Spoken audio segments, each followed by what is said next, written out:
Now, y'all went in, I did a video last week about, what was it about? Hairstylists and why, okay, that's what it was.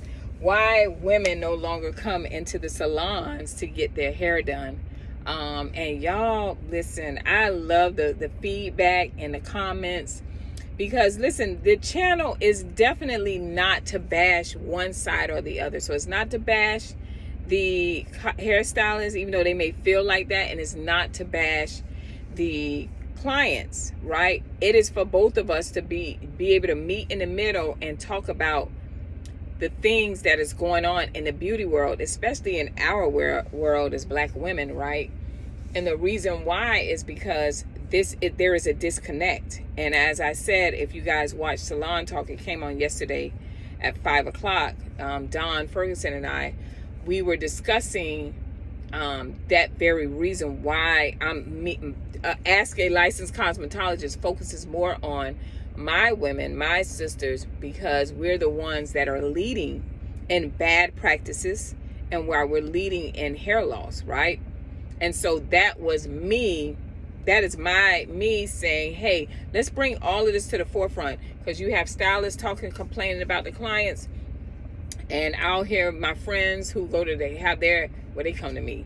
But I've heard their friends that complain about things that are going on in the salon. And I'm like, man, people don't really even go to the salon. And so I did that video based on that. So I wanted to go ahead and talk about a few reasons why hairstylists come in and they are the way that they are. And I'm not going to talk about we already know about the customer service. We know about the bad practices. And if you look at Salon Talk, we talked a lot about the bad practices and things like that as well, right? But I did want to talk about the top 3 reasons why hairstylists are the way they are today, which you guys kind of brought out, but I want to kind of elaborate on it a little bit more. The number one I seen, and I don't know if it's still going on, but I was told, let me not say I don't know, I was told it's still going on, where young ladies that if they're still trying to, get a check, I know it sounds so crazy or whatever, one of the things that the government requires for you is to go to school. So they'll come, they already may have a good skill when it comes to doing hair. So if they go to beauty school, guess what? The money still continues to come in. There's nothing wrong with that, right? Because that's supposed to help you get on your feet and, do the things that you need to do so you can come out of whatever the situation that you're dealing with that you don't want to be in, right? But what happens is a lot of times a lot of the women don't have discipline, right? And there is nobody forcing them to do what they need to do. The only reason why they're doing it is this incentive is you do this, you get a check, if you got kids and stuff like that. So a lot of times you'll have hairstylists that go to beauty school, but they won't finish. Now, beauty school, to be honest, is probably like 8 months to a year. I don't know if it has changed. It took me 8 months to get my license because I was hungry for it and I love beauty. But some people, depending on their work and depending on what they got going on, their kids and stuff like that, they can't. But one of the reasons is that you can't go to beauty school because they're requiring you to do that. You should be going to beauty school and you should be becoming a cosmetologist because that's something you love, you're passionate about it, you're gifted, right? But if you go in there with the mindset that I need to make money, and you have like the bad practices, you're going to join the team of the hundreds of thousands of cosmetologists that people don't respect, that people will not make another appointment with you. You'll be the ones that have the high overturn of people coming. You'll always have new customers because they don't know that you don't really care about this job. You're just doing what you're supposed to do because the government is telling you to do it. And I know it sounds like, Lee, I can't believe, yes, I'm talking about it because these are the things that you guys may not know, but it's true, right? And then of course you have the ones, right? We're still talking about the same thing, that they're not forced. They don't have to get a check or whatever, but it kind of fell into them. Like I had a friend that could braid hair beautifully. She hated doing hair. You know why? Because her mom, when she was a kid, and a lot of you can attest to this, when she was a kid, her mom had other kids. And guess what? She had to get up early in the morning and make sure those kids had their hair done, her sister's hair done. So she hated the responsibility of doing hair. If she felt like it when she had her daughters, she would do it, but she even hated that. She was like, can you do her hair? Because I'd rather you do it than I do it. And when I tell you, she can braid some hair beautifully. In Miami, and I'm sure everywhere else, when you go into, you will meet a lot of women that can just do hair naturally. You know what I mean? Like, especially in our communities, because, you know, at the end of the day, now we're going to style. I don't care if it's the projects. I don't care if it's the hood or whatever. We're going to style. We're going to make sure we laid. We could be broke, but that don't mean we got to look like it, right? And so a lot of women, they're kind of pushed into it, where now the mom like, well, you could do hair. Well, I'm going to get Simone and her girls to come over here and you do their hair, and you going to charge them $35. So, you know, the mama may tell them that, or them themselves say, oh, I got a knack. I know how to braid. I don't like it, but it's going to make me some money. So they get into it. So they don't have any skill set. They don't have any people. Some of them may not be people person, right? So they don't understand that now that they're servicing the public, the mindset has to switch over, right? But it doesn't, because they feel like, listen, I'm doing you a favor because I know I could do hair, and I know where I live at, that everybody gonna come to me because I slay, right?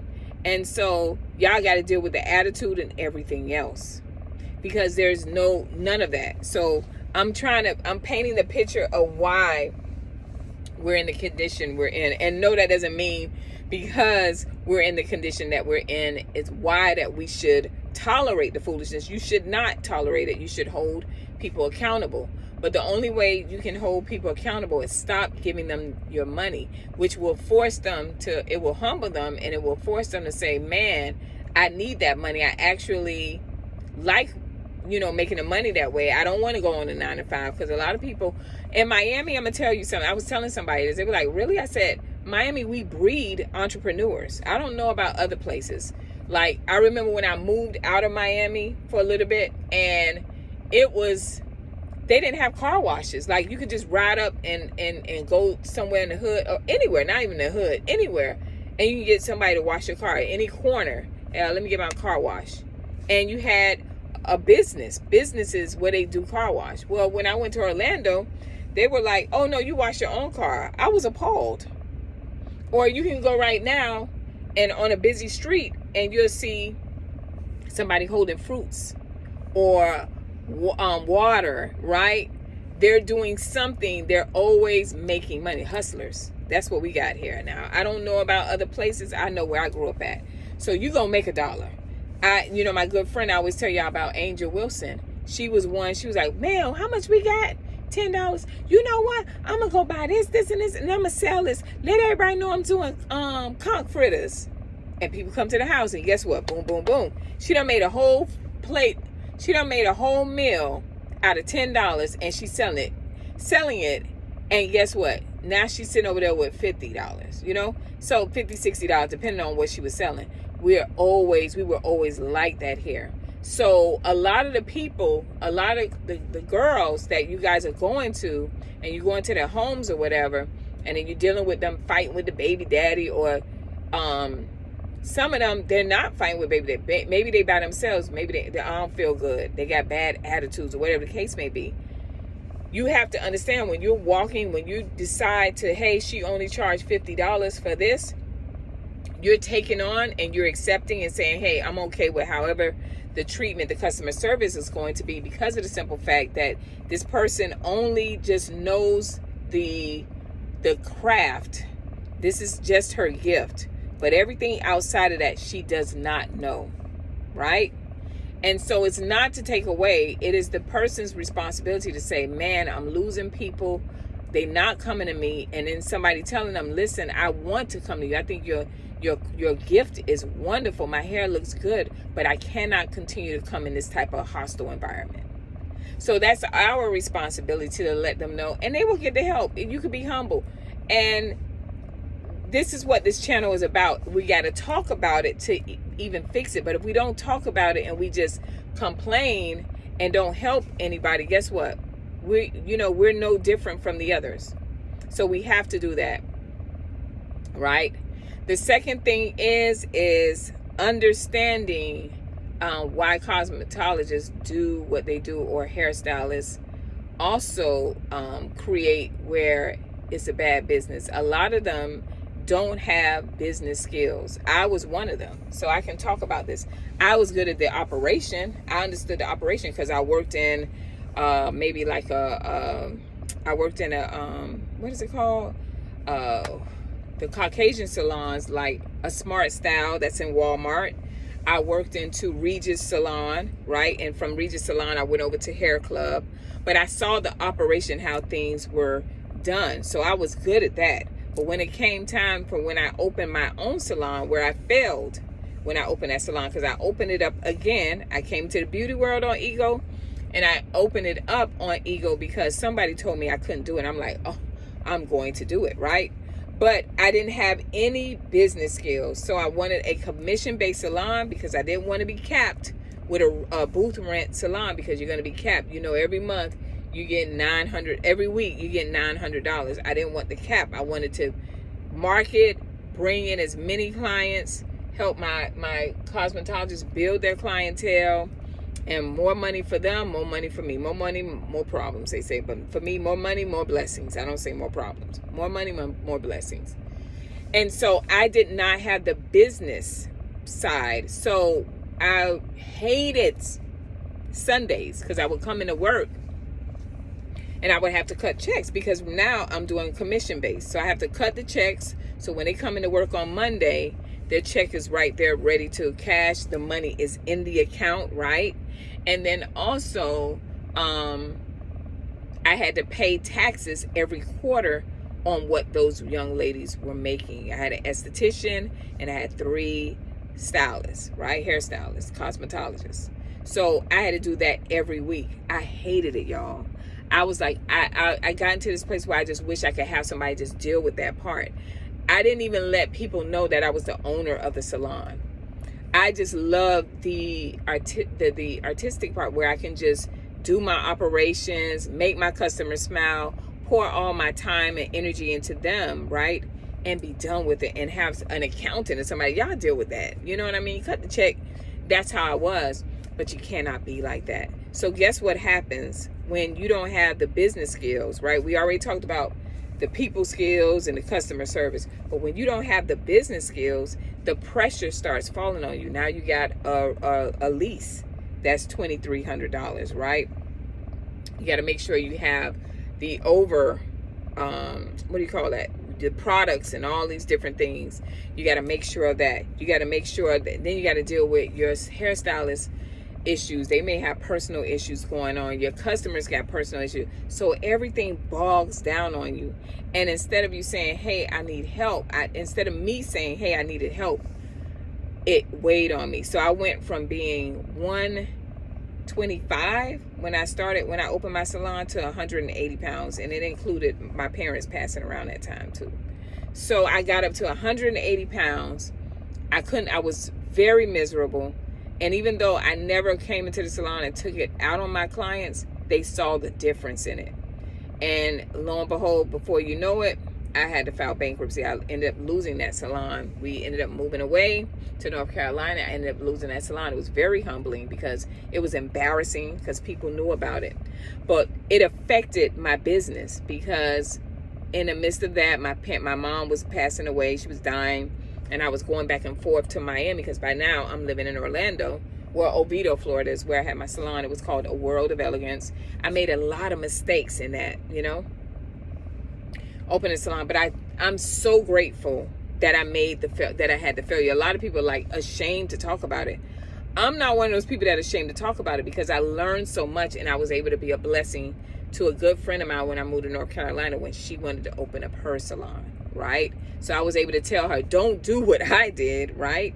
And so I think it was what's the richest guy? One of the richest guy in America. What's his name? Not Bill Gates. It's the other one. I forgot his name, but it's another one. But he said, when you see a person fail several times, that's a good thing. You know, that's where he will give you, let you apply. If you apply for a loan or something like that, he would give it to you because you failed. So where people look at it as a shame, at the time it was, because it was embarrassing. I had worked so hard. I built the clientele and stuff, but I was not good. So all of those people who build a relationship with me, I had the salon open like 3-4 years, who build a relationship. They lived across the street. I became a cornerstone in that community. Well, guess what? It affected them. They were like, well, hey, what's going on with the salon? The salon is closed. That's what happened. So we'll get into business. So listen, when I'm talking about, I'm not here to just bash my sisters that are cosmetologists, whatever. I'm just showing y'all the true reality of things. And so because of that, it affected them. They had to go look for new hairstylists. They was used to me. I had people that were dependent on me because they had hair replacement. They had hair loss, and I started getting to that. So just imagine you build this rapport with somebody and your whole family comes to that person and the salon is no longer there. And in Oviedo at that time, you didn't have a lot of hair salons. It was literally 2 black hair salons. So we were doing really well. But because I did not take the time to care enough and to invest in my business, I lost the salon, and it affected a lot of women. I was good when it came to the customer service. I was great when it came to people skills. I was great with the operation, knowing how to roll things out, how to market, but I was not good in business, and it affected the hairstylist. It affected everyone. So these are some of the reasons that you may have been affected by it. And when you talk about why things are the way they are, those can be some of the reasons. And I'm going to say the last reason could be a lot of times is that is just not your purpose in life. A lot of people come and they look at cosmetologists. It's the third reason. They come in and they see us doing hair and they're like, oh, I can do that at home. People don't respect it, right? They don't understand what all it takes, because we have now where we have natural hairstylists where they don't have to do the chemicals in their hair. And so they like, I just do a sew-in, or I get a wig put on. I just need my hair braided back so I can wear this wig for however many weeks, right? So people now are saying like, well, hey, I don't have to get all of those chemicals. They was messing my hair up. But in the actuality, if you watch Salon Talk, Don said any hairstyle that you're getting repeatedly, right, and you're not wearing your own hair, you're going to experience hair loss. So whether you do chemicals or whether you do natural, you're going to experience hair loss. So for those of you that say, hey, I don't have to do that, and you don't respect the craft, either way it goes, if you continue to do the same thing, and a lot of the people that you're going to, they may only specialize in weave. They only specialize in braiding hair. They don't specialize outside of it. And your hair cannot get that continuous so-called protective hairstyle when you're doing it 365 days a year. So the other reason is that people will come in and they say, I could do that, or I could do hair better, and they can. There are millions of hairstylists that can do hair better. There are girls that do hair in a home that can slay far better than I can.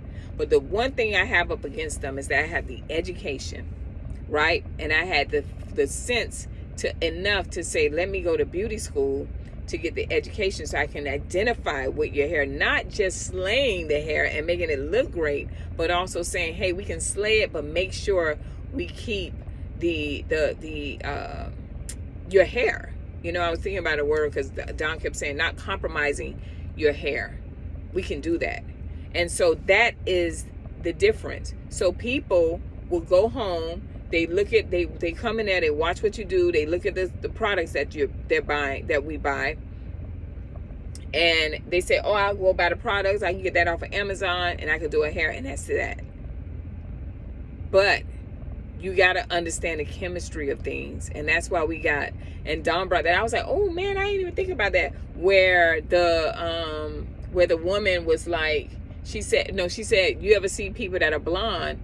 A lot of them, their hair is extremely short and fine. They can do the finger waves, the platinum blondes and all that. But the reason why they can, because you can't do it, not saying it can't be done, because you have to go to a professional.